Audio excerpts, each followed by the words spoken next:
Hockey Talk. My name is Mark Paul, and my co-host Justin Baker is here in studio as we continue our series on the top 10 players for a team in the National Hockey League. And just a team, two different teams per week. We have already gone through a bevy of teams, I believe 10 at this point we've done. That is correct. About a third of the league. So go back, listen to the previous episodes. Should be the last 5 episodes that you can find. And don't forget to subscribe when you go back and listen to those too. So we are going to continue, and we are going to rock out both Stanley Cup champion teams. Both teams have won the Stanley Cup one time in their team's history, and both teams are 1-1 in the Stanley Cup Finals. Well put. Yeah.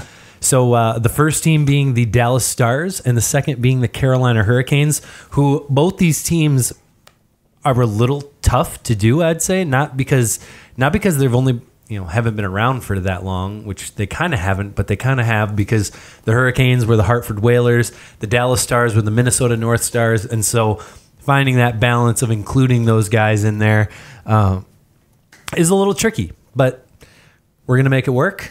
And I think chances are my list, I know for sure, leans heavier on the current existing team than its former iteration or location.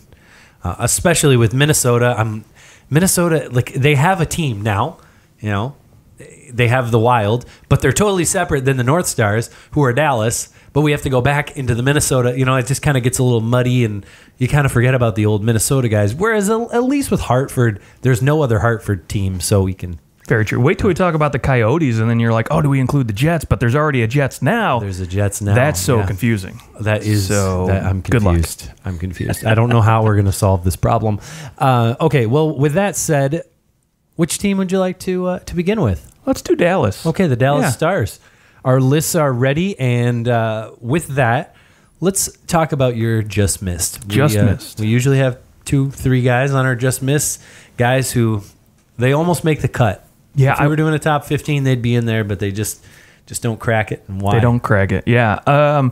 So you'll be happy to know this might be the first list for me where there's no goaltenders in my top 10. For Dallas. For Dallas, yeah. You're kidding me. I'm dead serious. Yeah, no goaltenders. How? I couldn't do it. I would look at my guys in the top 10 and be like, I literally just can't do it. And it was very difficult. I mean, like, for instance, in my just missed, I have 2 goaltenders, Marty Turco and Ed Belfour, for example. Yeah. Other guys on my list, Brendan Morrow and Dino Cincerelli, they hit my just missed. But I think Belfour, for me, was one guy where, yes, he was part of that Stanley Cup championship run. He had some really good years, even though he wasn't there for very many years, and you mostly think of him more of a Blackhawk player than a Dallas Star. But anyways, I just never really liked him growing up. So when I looked at this list, I was like, so this is really you just have a prejudice, and I do have a prejudice against Belfour. Okay. Yeah, I just don't like him. So I was just like, okay, see you. And then Kerry Leighton, he's recently left a bad taste in my mouth, so he didn't even make my just missed in terms of goaltenders. So okay, I mean, Kerry Leighton, he was more or less just kind of a placeholder for almost 500 games. The guy was a placeholder. I mean, he was on the Stars for a long time. Marty Turco, actually, he also missed my list. My thought was that he just wasn't there for anything really significant. So, but I in previous lists, I have leaned heavily on players who have pushed a team to the Stanley Cup Finals. Yeah, and I will say, I think maybe this list in particular, I maybe leaned that way as well. Belfour was he was the starter when they won the Cup in '99, and he also was the starter when they went to the finals against New Jersey in 2000. So two Stanley Cup runs for him. He is on my list. I am shocked that he's not on yours. I actually am legitimately shocked that he's not on yours. Thank you. But I look forward. I mean, hey, I'll make my case later. All right, let's go. We'll continue this. Okay, so he just missed any players, any skaters? No, I did say Dino and Brendan Morrow. On my just missed, I have Mike Ribeiro, pretty high in Dallas all-time scoring. I also have Brendan Morrow, who was the captain for a long time for the Stars. Was on my list until I tacked in North Stars players. And then John Klingberg, who I think will be on this list when all is said and done at the end of his career, but not right now. And then I also have Neil Broughton, who is the all-time Minnesota North Stars leader in points. Wow. And just missed my list. So with that said, you're number 10. Number 10, the first American-born captain to raise the Stanley Cup, Darian Hatcher. I also have Darian Hatcher at number 10. All right. So this list is starting off very well. Very well indeed, yeah.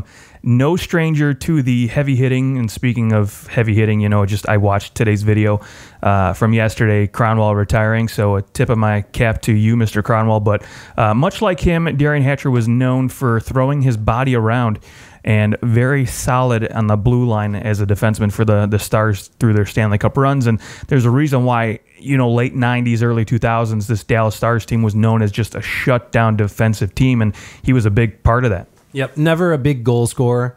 The most goals he ever had in a season was 12, and that was in his rookie year, which, fun fact, he played 83 games that year. Wow. And, 31 points is his career high, and he did that 3 separate times. So, not a big point guy, but definitely a huge impact on the... he was as much like Zdeno Chara in the way that he wasn't fast. He actually, basically after the lockout, he went to Detroit right before the lockout and really struggled. He got hurt. He only played 15 games.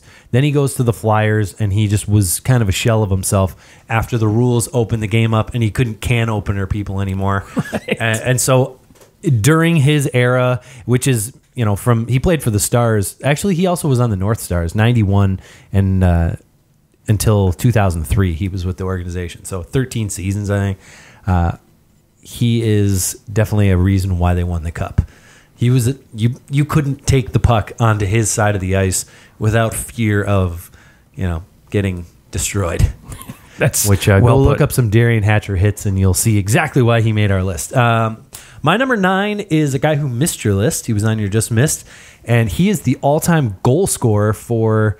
No, I'm sorry. He's not the all-time goal scorer for the Minnesota North Stars, but he is. In terms of goals per game. Goals per game, okay. The highest, and that is Dino Ciccarelli. Ooh. Which I believe Dino Ciccarelli is, he's 5.551 goals per game, so 332 goals in 600 games. He's the only guy with 300 goals for 2 different teams, or 200. I think it's 200 goals for 3 different teams. Only wow. Guy. That's a nice little tidbit. I'm pretty sure that is... I'm going to go look that up right now. That's the stat. I know Dino Ciccarelli has some unique kind of thing. Yeah, because he has 600 goals total. No, he's got 300 for Minnesota, 112 for Washington, 107 for Detroit. So, well, it's something. Maybe it's he scored a certain amount of goals. He's got 200 or more points for 3 different teams, though. Maybe that's where you're referring to. I think it's 3 different teams. He scored 40 or more goals. Maybe that's what it is. I don't know. Something cool about Dino Ciccarelli that apparently I botched. So Dino Ciccarelli, though, at number 9. He's my only player that I have that was on the North Stars and played a significant amount of time. I know like Brian Bellows is the all-time goal scorer for them. Played 150 more games than Dino, and Neil Broughton, obviously the leading goal scorer. Probably 2 guys maybe that are on your list. One of those guys. Both maybe. And in terms of talent.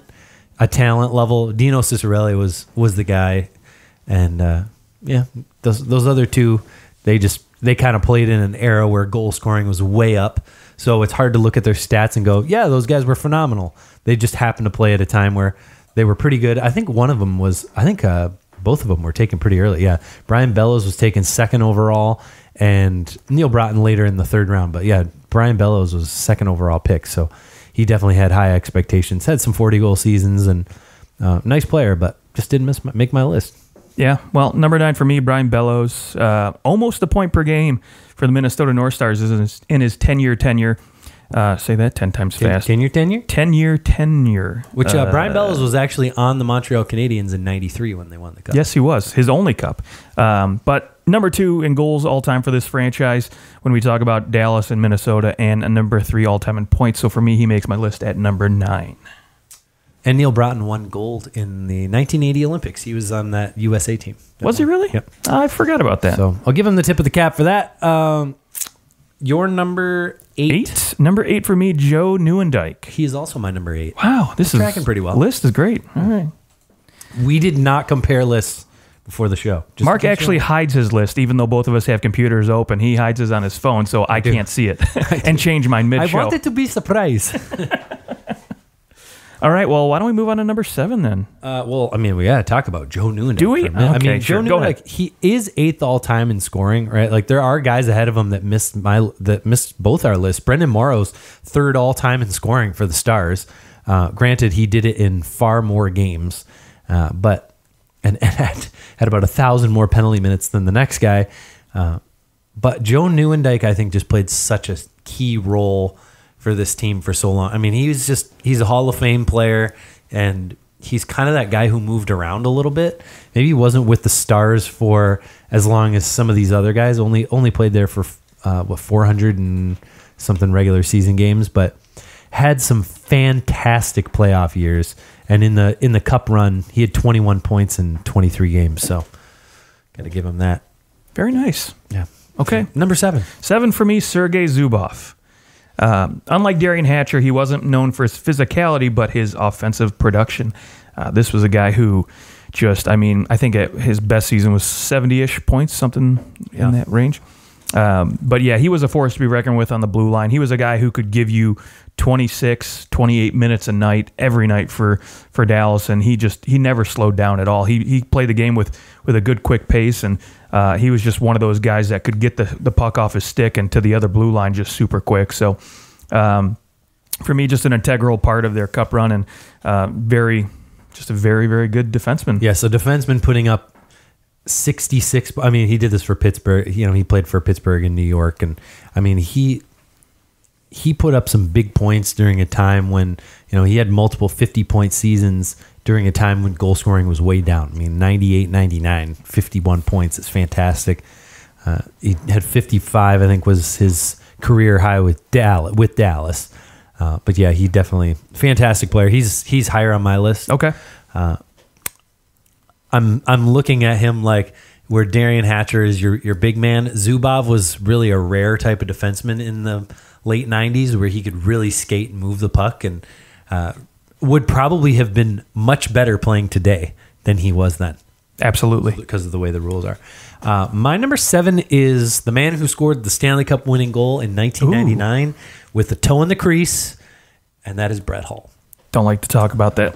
The NHL definitely doesn't like to talk about that because 100% his foot was in the crease, and according to all the rules, it should have been called no goal. But why that was ever in place to begin with, absolute.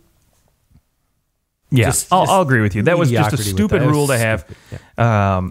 And yeah, for whatever, like me growing up being just a huge Hasek fan, right? I hated Brett Hull for a while because of that. Even though, again, I completely agree. I think the rule was absolutely garbage.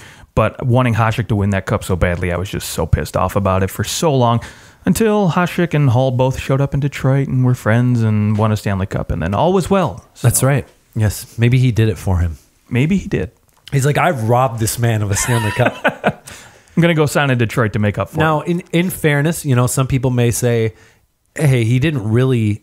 I mean, obviously, Brett Hull, the bulk of his career was spent with St. Louis, and that's where he did most of his damage.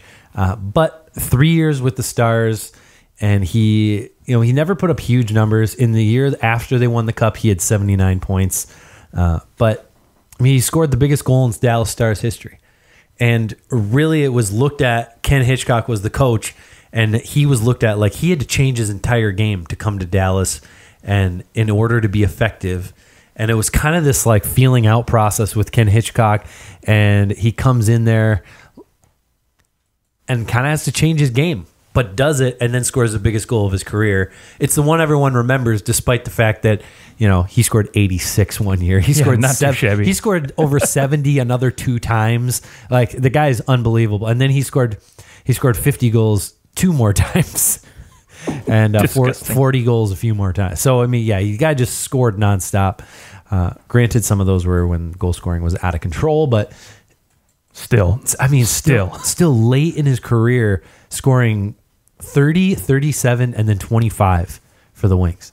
Tried to make it in Phoenix. Didn't do much. I remember he was just way too slow. I had a buddy who, his uncle was Chris Chelios' agent. And so Chris Chelios, he like arranged this thing, knew his nephew had a huge thing for the Wings, and was like, you come over and just like hang out with some of the guys while I work with Chris on something. So Chris Chelios invites a bunch of guys over on the Wings. And I don't remember exactly who was there. This would have been maybe 2002, 2003. So it was right around when they were unbelievable. Freaking good. Brett Hull was there playing with them, and they were playing like NHL 2002 or whatever. And I remember him telling me he only wanted to be himself in the game, and he just kept trying to shoot. He just shot with this guy every time. And wow. you know what? And it was when he was trying to get number 700. Oh, okay. And he was like, and I think he had like 4 or 5 goals, in the video game.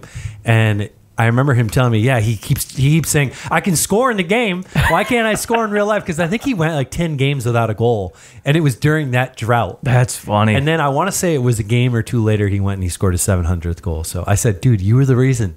You gave him the confidence. You scored gave him 700. So, anyways, you're number 6. Number 6, Neil Broughton on my list. A guy who never really played for Dallas, but did play for the North Stars, and is pretty much one of the he's what, number 2? Yeah, number 2. Number 2. All time he did in make points. it to a Stanley Cup final. He did, yeah. And actually, you know what? Mike Madonna would have been there, right? No. It was the year before. Yeah, how did right they before. get Mike Madonna and Darian Hatcher in the same year? Rookie season? It's maybe insane. Drafted different. My number 6 is a guy who won his fair share of Selkies. Ooh. And that is Yuri Lettinen. He's a little higher on my list. Okay. But Yuri Lettinen, 5th all-time scorer, and just an unbelievable two-way winger, which you don't hear about too often. A two-way winger. You hear a lot about these two-way centers, and back in a time when, everyone was... Stone is bringing it back. He was rocking. He had 33 goals in 05-06. That was his best year. So, he scored 30 goals twice. Usually was scoring 20 goals. And honestly, 2000, like in 99, 2000, he was hurt most of the year. He only played 17 games and played some in the playoffs. And so, you're hurt all year long, and you fight to come back for the playoffs. Maybe you're not 100%. And you got to think that healthy Yuri Lettinen, maybe they like a playoff Yuri Lettinen is a pretty significant type of player. He had 13 points in 23 games the year before, 10 goals though, and drops down to 1. So get a couple more goals there. Maybe you put New Jersey on ice. Yep. So and that was a series where goals were at a premium, hard to find. Yeah, I'll never forget that freaking goal that Jason Arnott scored to win the cup. I remember I was watching it. It was like triple or triple overtime, and I saw Arnott. This is before HD or anything. So right, the screen is smaller, And I remember seeing not mid 90s. This is late 90s, early 2000. And I remember seeing Jason Arnott like disappear to the bottom of the screen, and I just go, no. And I saw the defenseman. I don't remember which defenseman, but I saw the defenseman come up, and 2 guys go on the puck carrier, and I just go, no, it's Arnott. And then pass over to Arnott. He scores a goal, and I just said, I told you guys. I told you should have gotten Arnott. Like, I'm this I think I was 13 at the time. Oh, how many times have we played that game? Watching it live. My gosh. If only I was there. I could have told them. Those tube TVs. If only you could just play the game from up above. It'd be nice. Okay. My number 5. Brett Hull. Yes, okay, we did talk about him. Much higher on your list. Yeah. Especially for a guy who only played 218 games. Yeah, only a probably few by seasons. far the fewest games played on your list. Yeah, but I think the significant and the impact he had while on the team was very, very good for me, and his leadership ability, and obviously we talked about the game-winning goal and the toe in the crease, had a big impact on where he landed on my list. So put him up to number 5, and again, like we talked about, I think, guys, what they did, not necessarily how many games they played, but yeah. Let's put this into perspective. A guy who makes number 5 on your list, number 7 on mine, so pretty high as well. The reason he's on our list is because he scored the most illegitimate goal of all time. Illegitimate, I love that. Win them the Stanley Cup. Number 5 for me is the 5th overall scorer for the Dallas Stars, a man who has almost a point per game, really. In terms of guys who have played a lot more than 221 games for the Stars, which Brad Richards is the only guy who has more than a point per game, is Tyler Seguin. He's got 464 and 469 and has done it scoring a goals aplenty as well, 5th all-time in goals. And where he sits, I mean, he's 75 goals away from Jamie Benn, which obviously Jamie Benn isn't done scoring goals, although Jamie Benn has seemingly taken a somewhat of a step back. But my guess, I mean, if Tyler Seguin scores 38 goals, so probably sometime in the next 2 years, maybe this year, who knows, he'll be 3rd all time in Stars scoring. So I think that obviously he's higher on your list than I have him, but 5th for right now.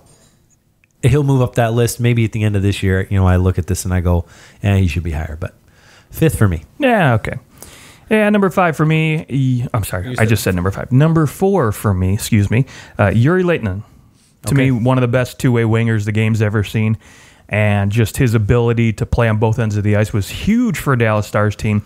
Late 90s, early 2000s, that was just a shutdown team. And if his name was Jim Smith, right, we would probably know who he is more. Like if he was a Canadian guy or even American-born, we'd probably have heard a lot more about him. He did win the awards, and if he had played, let's say he had played in Montreal and his name was Patrice Lapalway. I don't know how to make that French last name.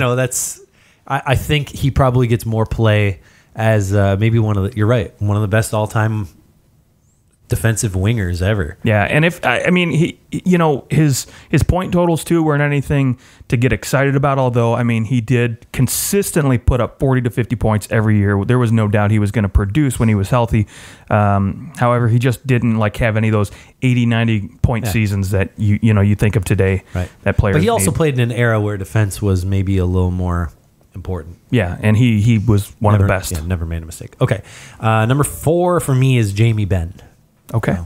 I think the one guy who's won I don't think Mike Modano ever won a scoring title. No, he didn't. No, he did not. So, yeah, Jamie Benn, the one Dallas Star who has won a scoring title. So, he's 4th all time, and I think he maybe has a chance to supplant one or two of the guys up here.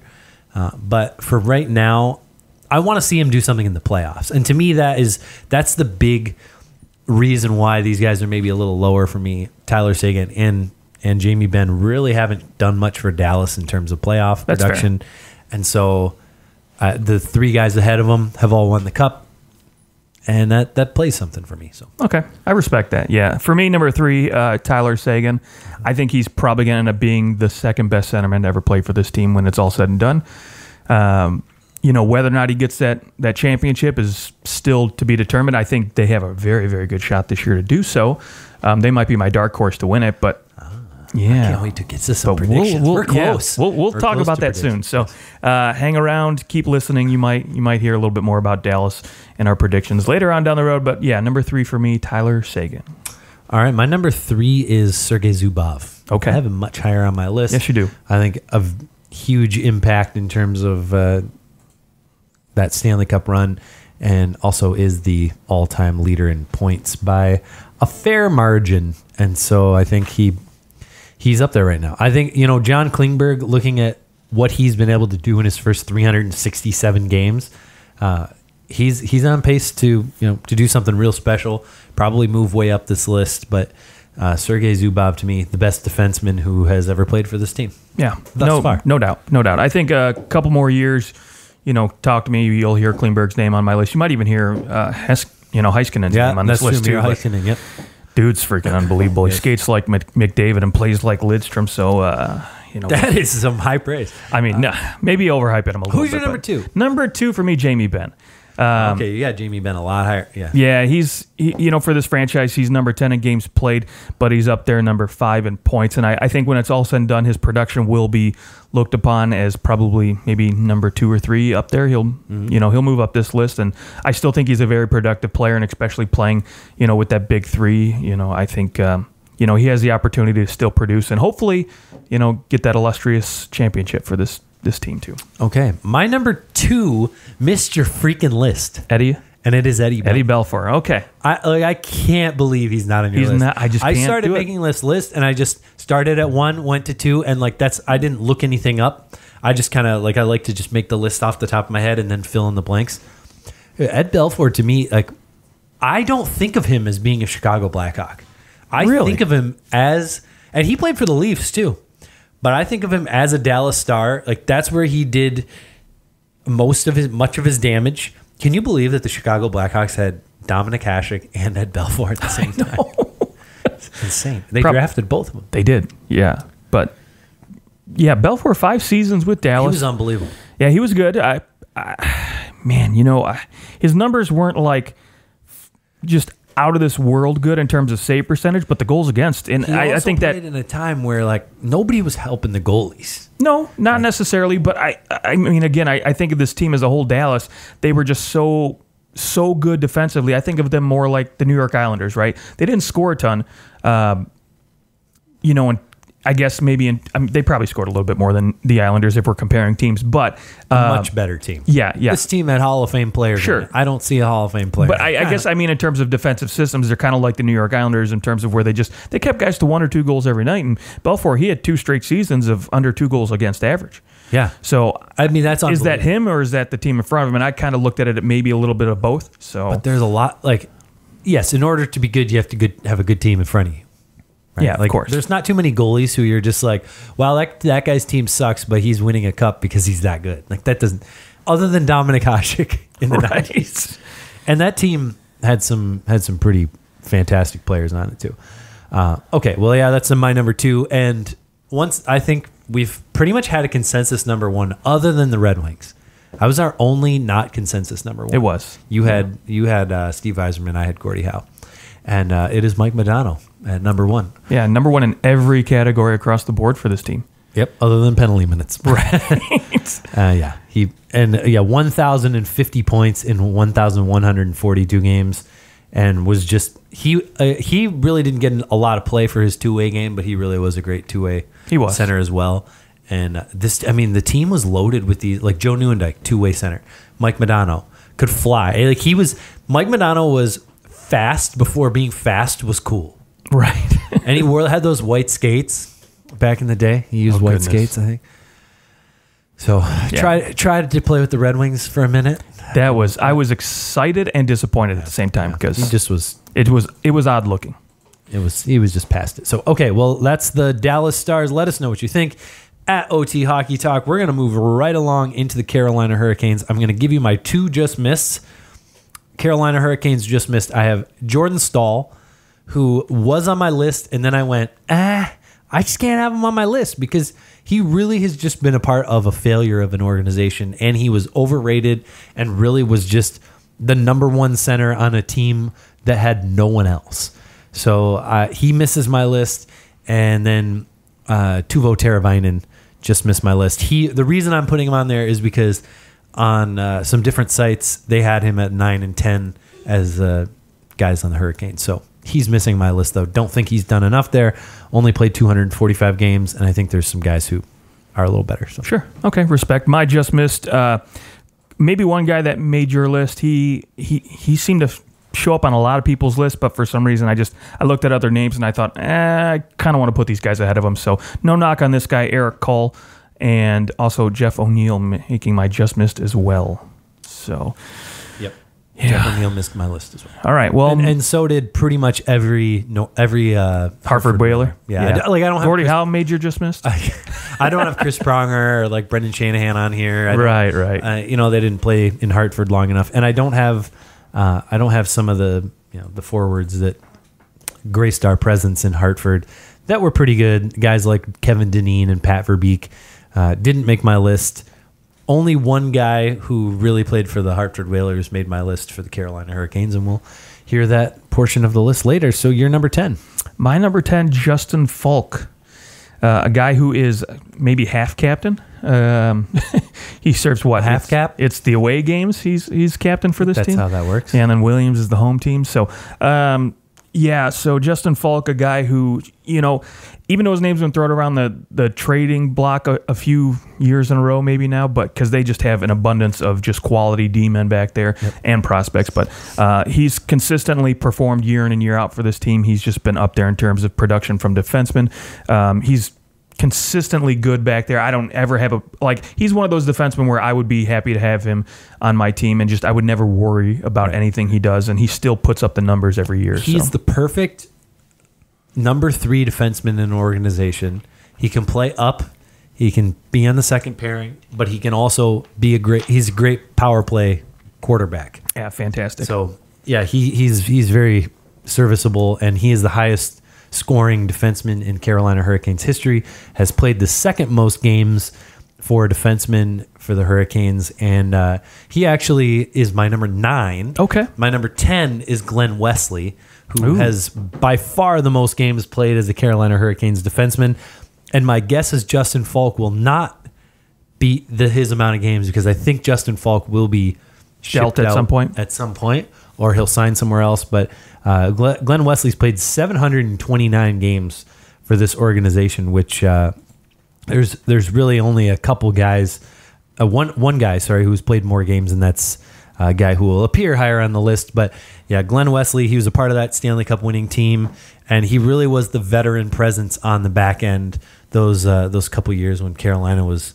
He was there in 2002 when Carolina was going to the finals against Detroit, in which they had zero chance because that was like one of the greatest teams ever assembled. Right. And then he was actually dealt to the Leafs at a deadline, and then just went right back, signed with the Hurricanes again, and was there for the Stanley Cup team, which he wasn't necessarily the top defenseman there or anything, but he provided a ton of veteran leadership. And he also was on the Hartford Whalers. He played for that team for a long time. So he's my number 10. Justin Falk, my number 9. Who's your number 9? Wesley. Glenn Wesley. Yeah. All right. I didn't want to interrupt you while you were going, but yeah. He should have. I should interrupt me. I talk a lot. He came in at number 9 for me, and so I won't even say anything more about him except for his longevity was fantastic and leadership was just great for this team. But number 8, moving on, for me, Sebastian Aho. Okay. A guy who's only been there for 3 seasons, but his impact is already being seen. I think when all is said and done, he could be one of the top 3 Carolina Hurricanes of all time. To probably, in terms of point totals, productions, and all that sort of stuff. And I think maybe the one thing missing from his resume that he's going to need to be considered one of the all-time greats would be a championship. Because you got, obviously other guys on the list who have gotten there. But I think Carolina, if they keep going the way they're going, they're going to have a pretty damn good chance of getting one. Okay. Your number 8? My number 8 is Eric Cole. Okay. Eric Cole's 4th all-time goal scorer for this team, and was a part of that Stanley Cup in 2006, I believe. Yes. Okay. You had to think about it. However, he only played 2 games that year. He was a bigger part of the team that went to the finals in 2002, but he always, he put up some huge goals, especially goal-scoring seasons, and was just kind of that power forward type of guy for the Carolina Hurricanes. For a guy who's 4th all-time in scoring, I debated back and forth, like, should he make this list? Should he miss it? And I think that in 10 years, Eric Cole probably is bumped off this list. Yeah, I would agree. My number 7 is Sebastian Aho, and I put Sebastian Aho ahead of Eric Cole because I said Aho is definitely a better player than Eric Cole ever was. Like, he's better now than Eric Cole ever was. However, different eras and considering what he did for the organization, also played 557 games, so that's nothing to balk at either. So I have Cole at 8, Aho at 7. You're number 7. Kevin Dineen. Okay. Yeah. You got some Hartford guys. Yeah. He did play 2 seasons, though, with Carolina when they did move. So he did get some time in, albeit short. But, in terms of points finished for this franchise, he was 3rd all-time for this franchise. So almost a point per game. I think it was 579 games played and like 503 points. Yeah. So not too bad. And I think even though there wasn't any sort of playoff success for this guy, he still was, a big part of, their success early on. So okay. Number 6? My number 6 is a man who recently decided to step away from the game for a minute. Okay. I think he'll be back, but it's Mr. Game 7, Justin Williams.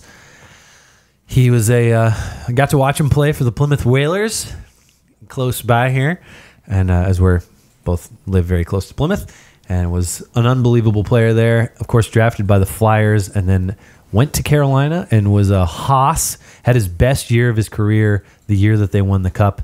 And in that Stanley Cup final, or in that year, he had 18 points in 25 games. Of course, he goes on to have he wins the Conn Smythe with LA and wins 2 more Cups. But the fact that he came back and had 2 more really productive years after maybe having some, not necessarily a down year, but like really kind of reset his career, came to Carolina with the idea of, hey, I really want to go back here. This is where I want to live.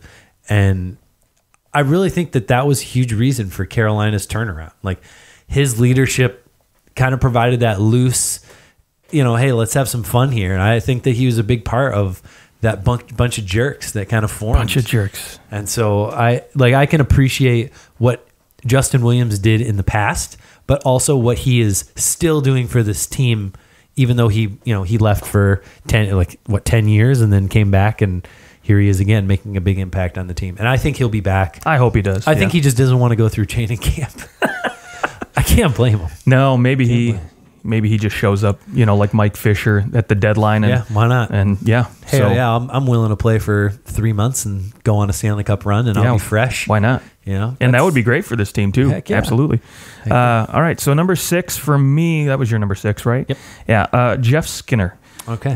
Just a great goal scorer early on in his career, and I think he got a lot of slack where, I think maybe people expected a little bit more out of him during his time in Carolina. I mean, granted, he was putting up, he did have one down year. I mean, he had a 31 goal rookie season. Right. And then it took him another 3 years to get 33. And then it took him another 3 years to get 37.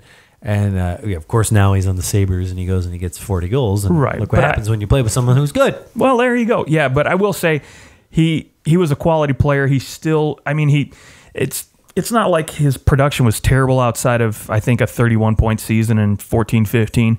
But other than that, he still was putting up some decent, 40, 50-point seasons, 60 points. And so to me, this was a guy who was, consistent with his numbers, if anything at all. And for, teams that, at that time, Carolina were not very good. They weren't making the playoffs, and he still showed up and played. And I think, if he hadn't had that great rookie season, he wouldn't have got so much heat and probably wouldn't have been dealt or, left for Buffalo. So, yeah. I feel bad for him because he played 2 years in the OHL and went right into the NHL.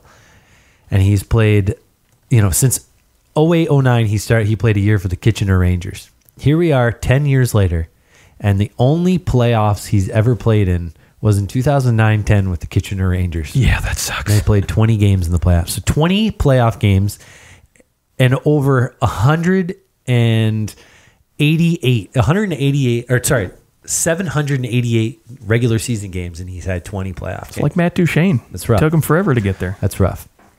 I don't expect Buffalo to make the playoffs this year either. So. No, I do not. Well, I don't want to. I just did. Good luck. Son of a.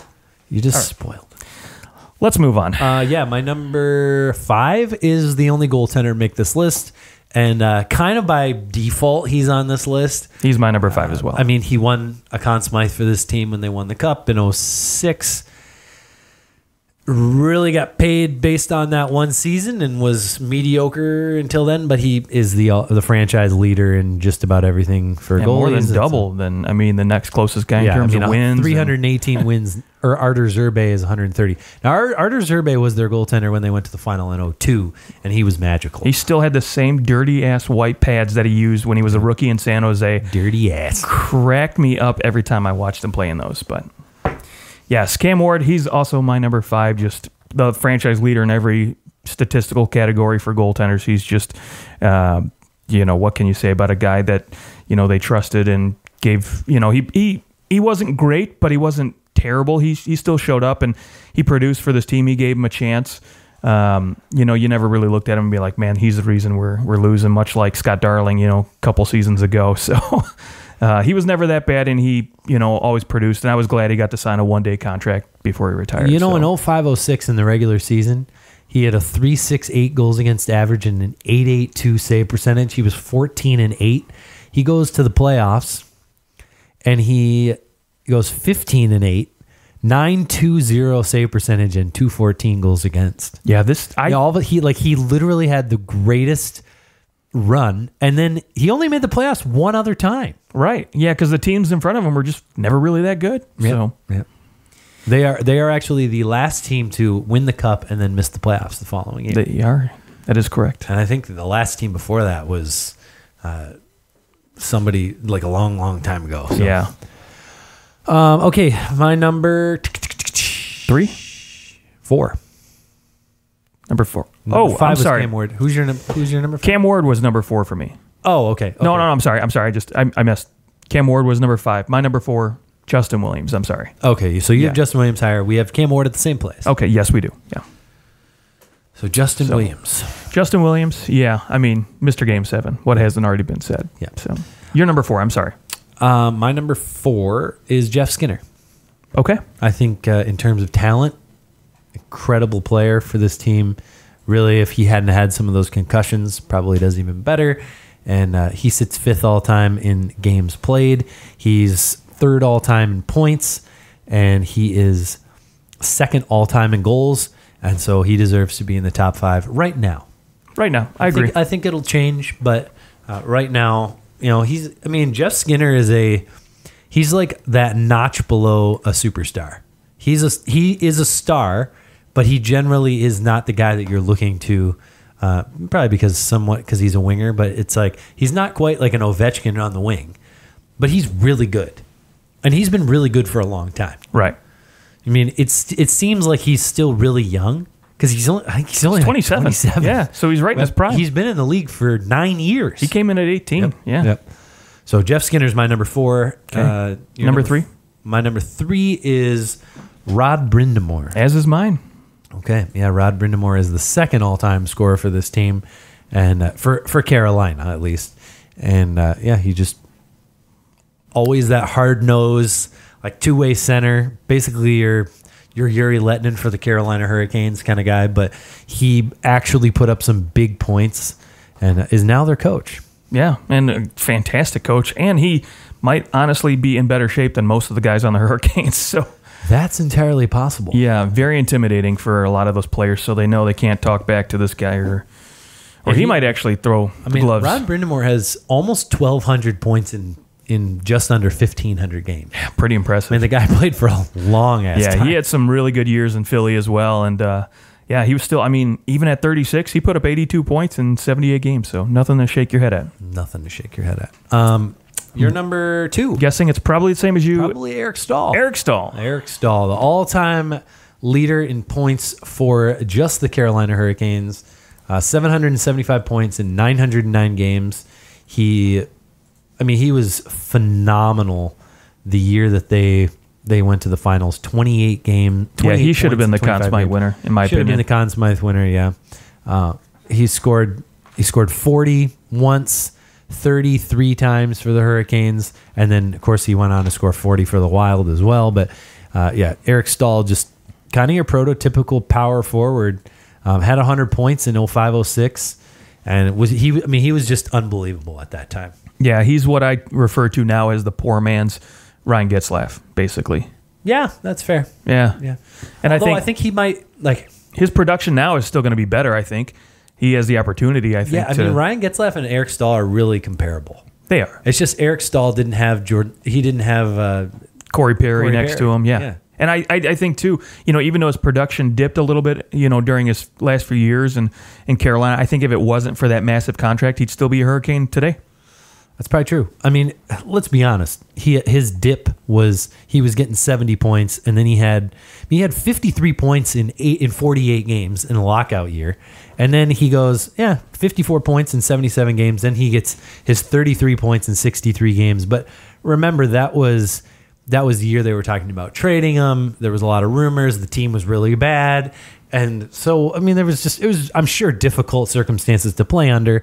And then, of course, things go well, and he goes and gets 65, 76, 52. Like, the guy is still a first-line center. Maybe not on a Stanley Cup winning team anymore. He's probably a second-line center on a really good team. But I'm hoping that he finds his way somewhere else. Yeah, we'll see. I mean, he had a 40 goal season in Minnesota just a year ago. Just a year. Yep. Last year was okay. I think we're probably going to see also a bad Minnesota team, right? But 50 points still. I think we still got an opportunity to see a potential 40-50 point season out of this guy. So absolutely. Number one, I'm guessing for you as well as for me is Mr. Ron Francis. Ron freaking Francis. Yeah, even though he was mostly a Hartford Whaler, 354 points in 472 games for the Hurricanes, yes. And then the all-time leader in points for the Hartford Whalers. He had 821 points in 714 games. Yeah. 400 points exactly more than Eric Stahl in terms of all-time for this franchise from number one and number two. Just happened, like he played, he was fantastic in Pittsburgh, had a couple 100-point seasons there. But, yeah, I mean, for Hartford, he did have a 101-point season in 89-90, was always putting up huge points. Almost always he had 50-plus assists. I mean, in 95-96, he had 92 assists. I mean, that's... when you're feeding the puck to Yager all the time, sure. Yeah, that was exactly who he was, yeah. So, yeah, who could blame him? Even in, towards the end of his career, he gets traded to the Leafs. He still had 10 points in 12 games. Still productive, but just age caught up with him, and you got to retire sometime. I believe he was on our Pittsburgh Penguins list too, wasn't he? He was. Wasn't he? Yeah. So there's our list, and let us know what you think. If you think that Chris Pronger should have been at the top of that list, you let us know. Let us know what you think. On our next show, we will be doing two more teams, and I'm going to let you pick the Eastern Conference team. Going to let me? I'm going to let you. Okay. Thanks. Gosh, you know what? Generous. My wife, if I say, "Hey, can you do this?" She's like, "Yes, master." Like, oh my gosh, that's not what it. That's just. Anyways, I'm done being nice. Pick a fucking team. All right, I'm not telling you right now, but damn it, why? Not going to happen. What? All right, you're not going to tell us. You're not going to tease it. All right, fine, whatever. Let's see, Eastern Conference teams. I know people want to. I know you want to know. You're sitting there listening right now, and you're like, "Who is the damn team? I want to find out if I actually want to listen next time." Tampa Bay, the Tampa Bay Lightning. All right, that'll be a sweet list. Frederick Modine will be very high on mine. Very nice. In terms of the Western Conference, I'd like to turn our attention to a Canadian team, and that Canadian team is the Vancouver Canucks. Very nice. So we will do Tampa Bay Lightning and the Vancouver Canucks on our next show. Let us know, if you have any immediate thoughts, things we should consider heading into the next show. Let us know at OT Hockey Talk. And also, side note, you can follow us on Instagram. You should do that right now. Go follow us on Instagram at OT Hockey Talk. Same thing. And there's going to be some good stuff coming. Going to be some good stuff coming for some really good stuff. So go follow us on Instagram. We'd love it, and we'll follow you back and all that stuff. So we will talk to you guys soon. Enjoy the rest of your weekend, guys. There's only like 10 days, 12 days till training camp. So enjoy the next 10 days because the rest of your life is planned out until June. So keep that in mind.